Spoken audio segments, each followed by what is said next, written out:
Observations from 2025 rookie minicamp.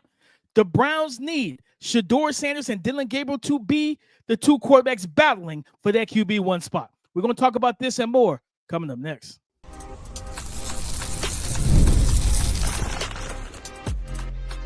You are Locked On NFL Draft, your daily podcast covering the NFL Draft. Part of the Locked On Podcast Network, your team every day. Welcome back to the Locked On NFL Draft Podcast, your daily podcast covering your favorite draft prospects, part of the Locked On Podcast Network, your team every day. I'm your boy, Damian Parson. I'm an offensive NFL draft analyst with Bleacher Report. That's my guy, Keith Sanchez. He is the director of scouting with the Draft Network and 2019 national champion with those LSU Tigers. And as always, thank you for making Locked On NFL Draft your first listen today and every day. Shout out for being our every day. We have a fun one, guys. We're going to bring up some observations from rookie mini camps this past weekend. Shedeur Sanders versus Dillon Gabriel for the Cleveland Browns. Luther Burton III stepping into that slot role for the Chicago Bears. And did the Washington Commanders find their future running back, their number one running back, in like the 7th round? We're going to talk about all of that. Keith, let's start with those Cleveland Browns and the Shedeur Sanders, Dillon Gabriel thing. And over the weekend, Browns had rookie minicamp, and for the most part, you check the reports. Both of the guys played well for the most part, right? Like Dillon Gabriel showcased his accuracy when he anticipated throws well. He got it over the middle of the field, had some strikes in the short to intermediate portion of the field, in the passing game. Also, of course, using his legs a little bit. This non-padded practice, guys aren't getting hit, things like that. But you could already see he's in game mode because he's like, okay, there's nobody open, pressure's getting back here. I got the mobility. Let me get out of the pocket and make some plays with my legs and be kind of a more mobile Tua Tagovailoa in a sense. And then you look at Shedeur, and man, Shedeur, Keith, for me, for the people who have been against this young man this entire time, and I get it's just rookie minicamp. The throws I'm seeing the social media team put out, the beat reporters throw out there, impressive throws. But it's the throws we know he can make, right? He had a throw in the red zone, back shoulder fade. The ball was out of his hands before the receiver broke. That's how early he got the ball out. Like he saw it, he saw the leverage pre-snap, he saw what he needed to see. He got the ball out. It was an absolute dime for a touchdown. Shout out to the receiver. I don't know which receiver it was. He ended up looking, I think, over the wrong shoulder, then reversed back and found the ball and made the catch. But he threw it where the cornerback couldn't make a play on it. Had a deep ball in like a post route that he threw was a dime. Shedeur looked good. He impressed. He had a few incompletions throughout the weekend. No interceptions. I believe Dillon was intercepted twice in this situation. For me, Keith, it's simple. Cleveland, because I don't know if you saw, Keith, there's been reports that because of the Derek Carr situation in New Orleans, Tyler Shuck is going to be the QB1, but they might be looking to make a trade, and there could be a quarterback from Cleveland being traded, and that's probably going to be Kenny Pickett, Keith.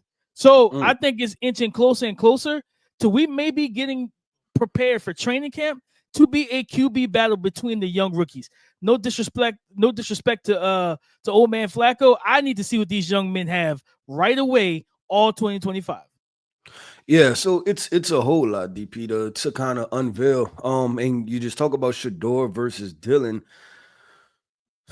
When I go through this, right, and I try to evaluate and analyze it, the problem is that it's difficult to choose one at the very moment, obviously because you're in rookie minicamp, but you almost feel like just the flaws and the strengths, they're almost redundant skill sets, right? When you talk about both of those guys, they were, good athletes, not great athletes, right? Both arm strength, good arm strength, not great arm strength, right? Both of them thrived off of, hey, there are situations where they could throw with ball placement, timing, accuracy, anticipation, things like that. They both can do that. So I think it's going to be a tight battle all the way down. Shedeur has hit the ground running, which I think if you watch the film, I'm just not surprised.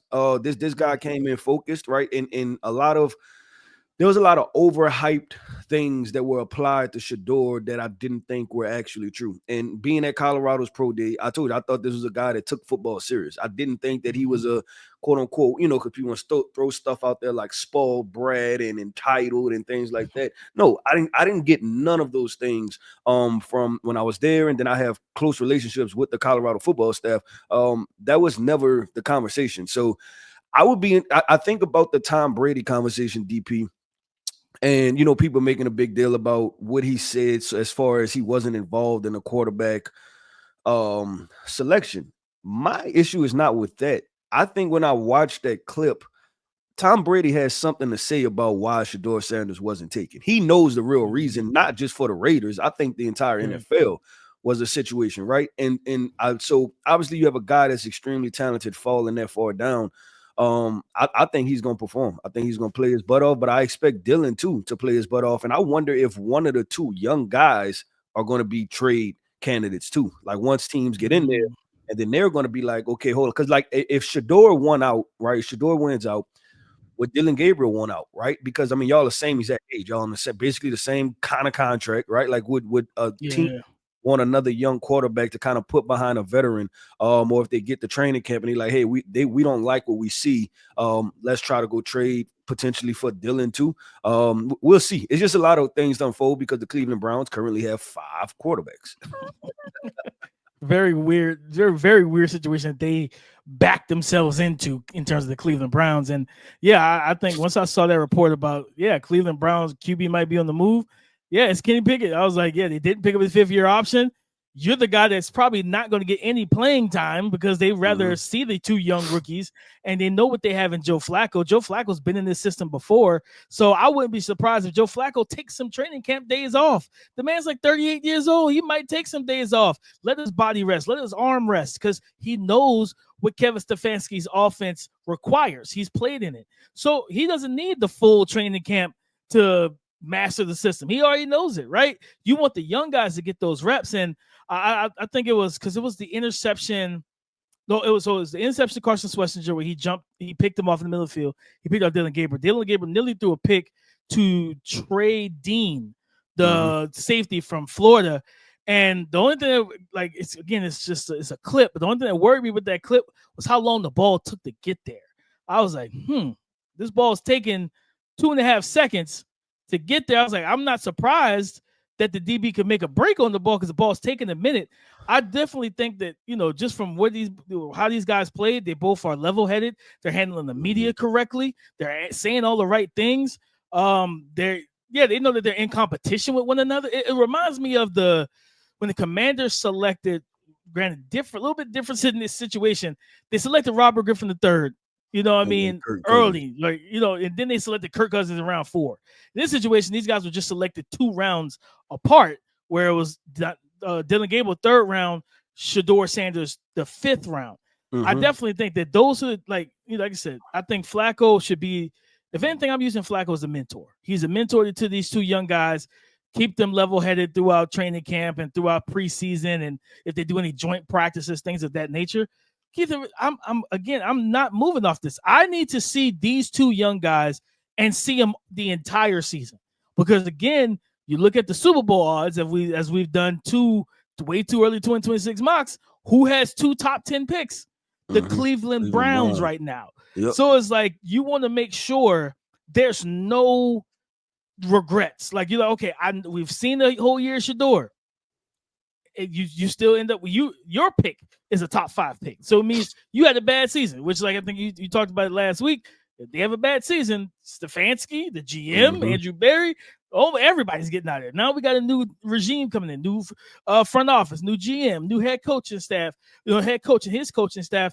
Now they're looking at the quarterback situation like, And then you got to think about, okay, were you on a team that didn't value and didn't like Shedeur? So now you don't know who they might hire. They come in and say, no, we want our guy. So then, Shedeur might be shopped, or Dillon Gabriel might be shopped after the season before the draft, and they use one of those top 10 to projected top 10 picks on a quarterback. Or if it's a situation where Shedeur, Shedeur or Dillon Gabriel plays well, and you feel comfortable with them being the future, now you got 2 first-round picks to load up on talent on the team. And I think that's probably the best case scenario, but they need to see what they have in these young men.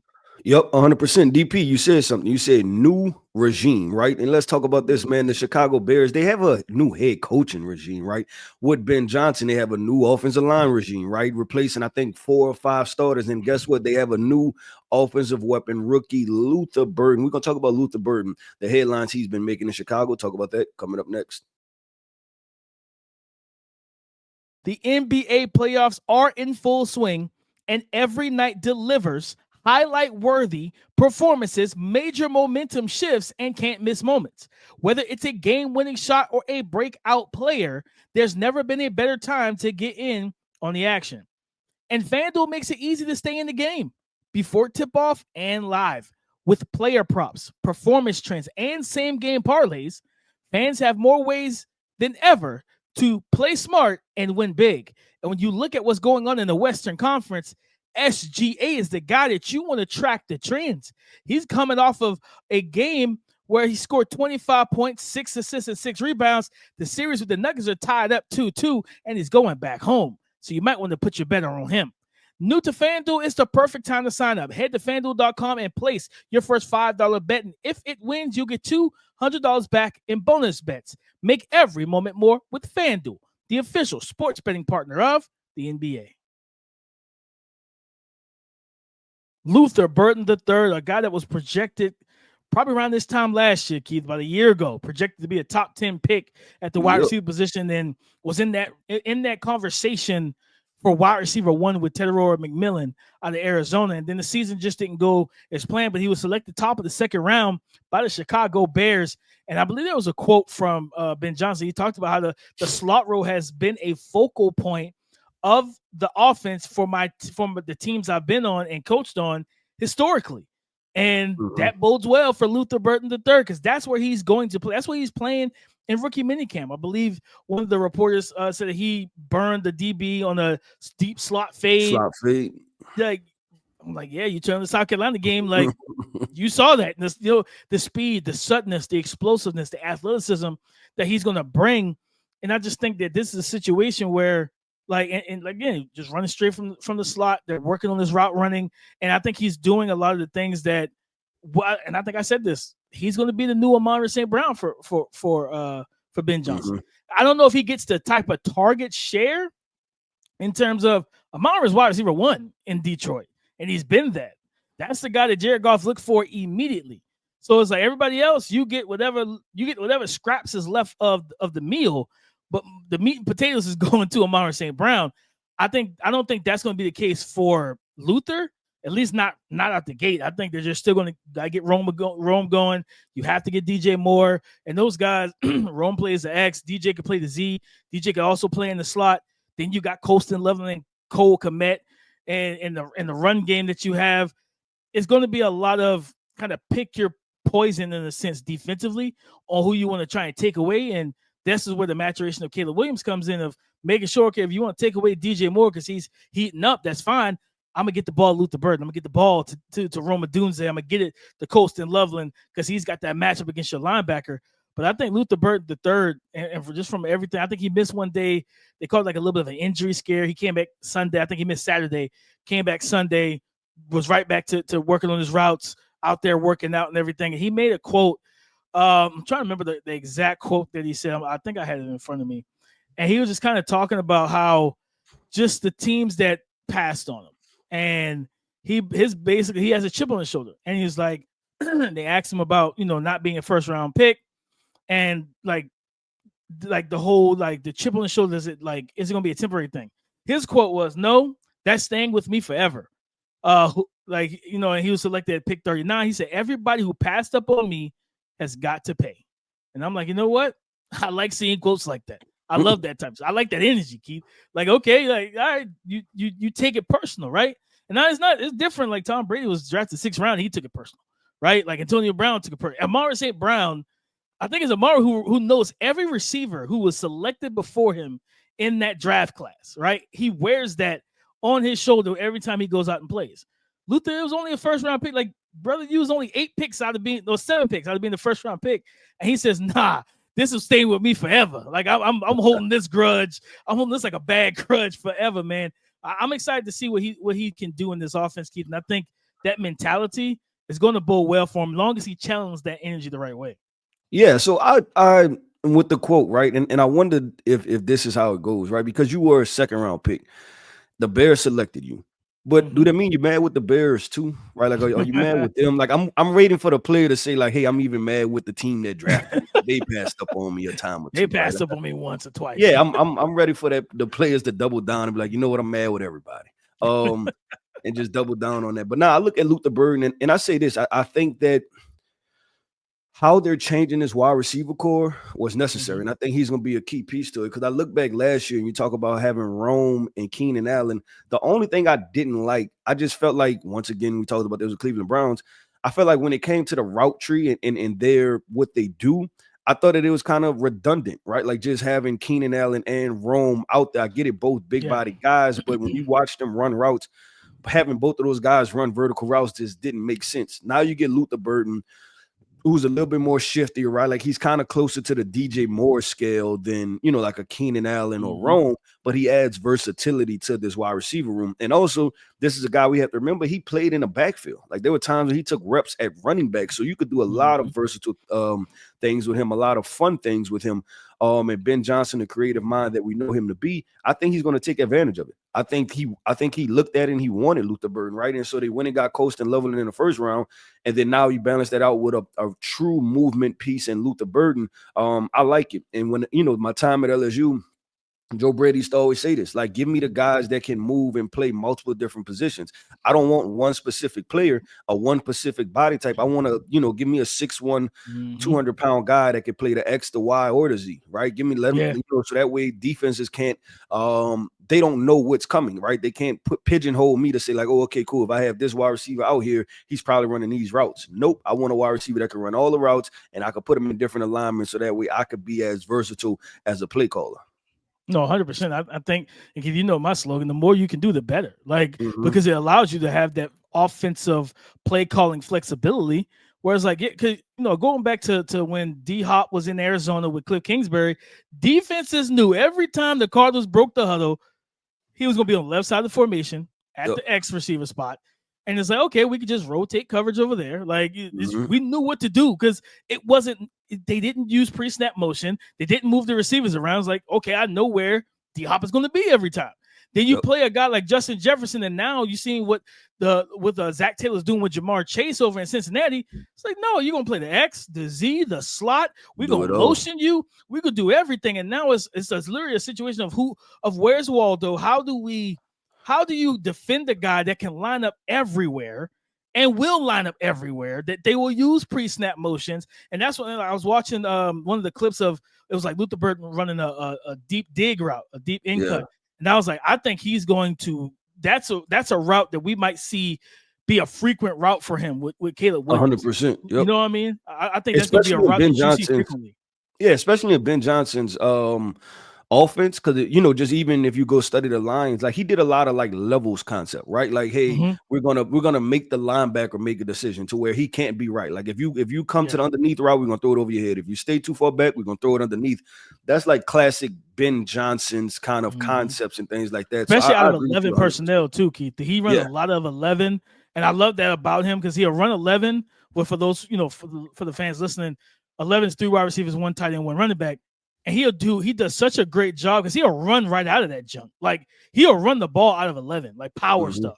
Like, and it's like, yo, I'll run the ball right down your throat. And then when you're like, because most of the time when you come out of 11, you're like, okay, got to get nickel personnel, light the box, 2 safeties deep. He's like, okay, great, run the ball. Like, okay, you want to try to stop the run? Now I got play action, RPO, and I can really like hurt you in the passing game.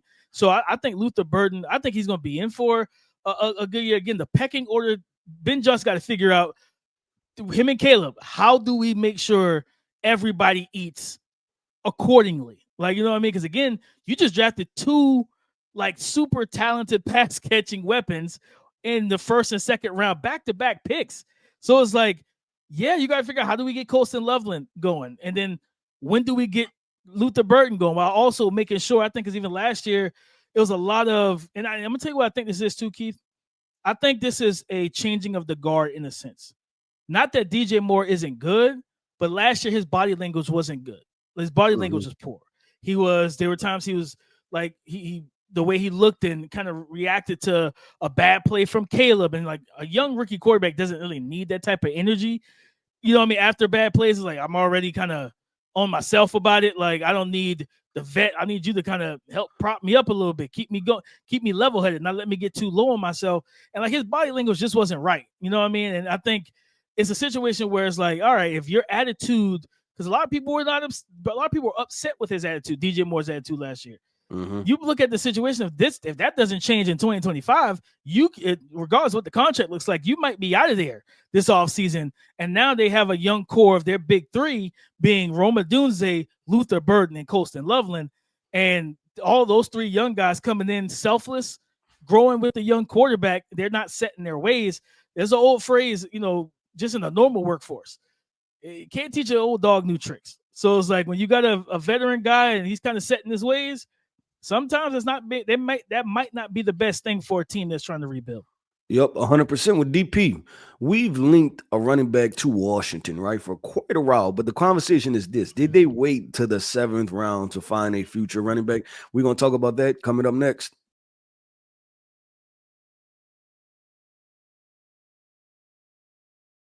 Thank you for making Locked On NFL Draft your first listen today and every day. Shout for being our every dayers. Listen, Keith, you said it. We mocked Omarion Hampton. I think Travion Henderson. Yep. Like it was so many running backs. It was like, man, they got to take one early for the Washington Commanders because Brian Robinson Jr. We like him. He just doesn't really fit that type of offense and what they're doing, especially with Jaden Daniels. And they bypassed running back for rounds in the 2025 NFL. I'm like, all right, maybe they're just higher on, Brian Robinson than we are. Well, they still found the guy, and it was Jacory Croskey-Merritt, out of Arizona. I believe he only played one game, and there was some eligibility stuff that, he got his eligibility revoked by the NCAA. Yeah, after the first game, he played one game, and then they basically took him out for the year, and he was a 7th round pick. And for those who don't know, at his pro day, Jacory ran a 4.45 40-yard dash, 41.5-inch vertical. He had 17 reps on the bench, and he had a 10.4 jump in the broad. So this is a guy that has a good explosiveness, strength, speed, all that type of stuff. And I think from what they were saying, Keith, about him is that there's belief in the Washington media market that he could be quickly climbing the depth chart. There was even a report I saw come across social media where I can't remember who wrote it, but they compared him to Alfred Morris in terms of the potential impact. I think Alfred Morris, when he came in with RG3, he was a late round pick. And then he was the guy that I want to say he was he a 5th or 6th round pick, something like that. I think I believe he was a day 3 pick. I believe he was a day 3 pick. And I'm gonna look it up right now, but I'm pretty sure he was like a day 3 pick. And we know what that offense looked like that rookie year with a healthy RG3. Like, yeah, he was a 6th round pick. He was the 3rd pick in the 6th round. 3rd pick in the 6th round. A guy that ran a 4.67, like all of that. You know what I mean? So I think Jacory brings more of a slashing style runner. He can catch the ball out of the backfield. He's a willing pass protector. He's got some juice and movement skills. I think this is an opportunity where he's probably going eventually. They give him the opportunity. He's going to leapfrog Brian Robinson and make Brian Robinson more of the short yardage, power back, maybe the goal line runner. Because Jacory, his skill set just fits better fits better beside Jaden Daniels. Yeah, no, I agree. And it's a matter, you said the word already. Bringing more juice, right? Juice, electricity, the opportunity for big explosive plays.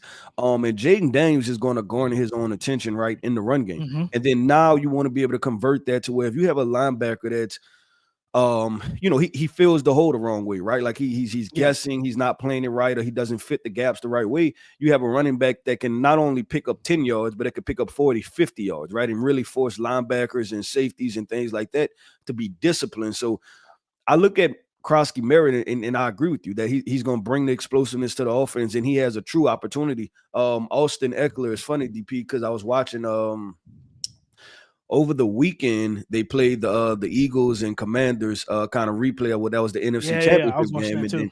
And I think Austin Eckler had one of the key fumbles and stuff like that. So I wonder if they feel like, hey, we may only have one more year with Eckler, right? Like being, like kind of playing to that level, and we need another guy to be a complementary piece. If Brian Robinson is going to be the kind of in between the tackles guy, like we need another kind of scat back, somebody that could do different things. Yeah, I think Austin Eckler might have struggled with some fumbles last year. Yeah, he had 3 for sure. He had 3 during the season, and he's 20. He's going to be 30 years old. Yeah, he just soon, like getting to that this curve. month. Yep, like he's literally gonna be 30 years old this month. I think that's part of the reason why we kept saying like they need to get another running back, because like with that pairing of Brian Robinson and Austin Eckler, it just wasn't enough. Because for me this year for Jaden Daniels, I want his legs to be less involved by design. I want him to make his legs that extra weapon where he's dropping back, and it's like I want the run game to be a traditional run game. And then you allow him to just like basically improvise when he needs to. I don't want him having to help lead and carry and take that extra defend out of the box every time. And like, I know it's a great thing to have, but at the end of the day, the best ability is availability. And when you run your quarterback too much, you open them up to a lot of wear and tear. I'd rather him let the running backs take them hits. You know what I mean? Let the running backs take those carries and get those hits and wear the defense down, and then you RPO it, you play action, and he gives that deep slot fade to Terry McLaurin, or heck, you got Deebo Samuel, who's also going to take those hits as well, right? See what they have with Luke McCaffrey and Ben Sinnott and Zach Ertz. Like, they have enough weapons and pieces. I do think that they, and I wrote about it over at Bleacher Report. They're a team that should have went after. I think I put them with him was they should have went after like Jalen Royals. Instead of that, then they drafted like Jalen Lane out of Virginia Tech. Yep. I would have absolutely drafted Jalen Royals. And I think they drafted Jalen Lane before Jalen Royals, if I remember correctly. So to me, I would have selected Jalen Royals, and now I got a guy that could play, like you talked about earlier, right? With Luther Burton and with Joe Brady's concepts. I got a guy that can play all 3 positions, and I can move him around, find those matchups, things like that. And he gives me speed, strength, route running hands, much more upside than the Jalen Lane, who's a straight line athlete, deep ball tracker, guy that can make some plays after the catch, but route running and things like that's not really in his bag. So the Washington Commanders offense, I think, is going to be a lot of fun. And I'm ready to get the training camp, to be completely honest with you, Keith. That's about 2 months away, but I'm ready to get to it because I'm ready to see guys start to pull away. And not even just training camp. Let's get the vets in here. Let's get the vets in here. Yeah. Let's see how guys are playing and performing. No pads, you know what I mean? We taking it, shirts and shorts. But let's see who starts to stand out. Because if you're Cliff Kingsbury and Dan Quinn and you're watching the guys take handoffs and you're like, this Jacory kid has a little bit more oomph in his running. He's got a little bit more juice in his running style. Then we can get some big plays out of him. Where with Brian Robinson, is like we can get some big plays if he breaks a couple tackles and get in the open field. This young man, you get him a seal in the alley. He could take it distance. Yep, he could do something with it. With DP, that wraps up another episode, man, of the Locked On NFL Draft Podcast. I want to end this podcast off by saying shout out to our everydayers. Thank you for tapping in with us each and every single day. Every listen is greatly appreciated here. I am Keith Sanchez. You can find me on X at The Talent Code. That right there is my guy, my co-host, Mr. Damian Parson. You can find him on X at DP_NFL. And like we like to say, man, y'all come talk to us because we like to talk back. Go subscribe and follow for free on YouTube, wherever you listen to podcasts, to get the latest episode as soon as it is available. Come and join the conversation again tomorrow on the Locked On Podcast Network, your team every day.